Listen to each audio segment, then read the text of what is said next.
Iba yung mais sa probinsya. Matamis. Kasi bagong pitas eh.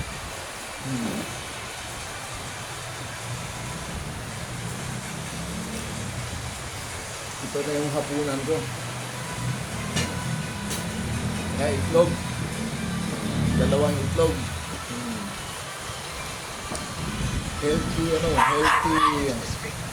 Healthy meals na ito.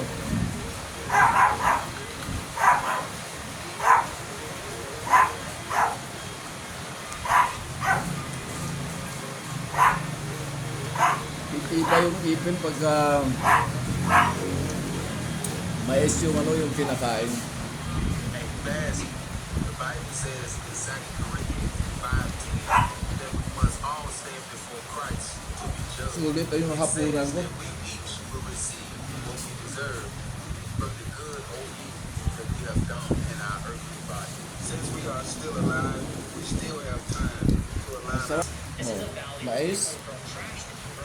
Bagong pitas, latamis, dalawang itlog, native pa.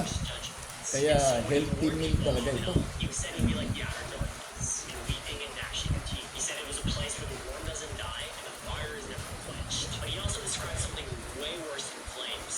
Kanamit yun.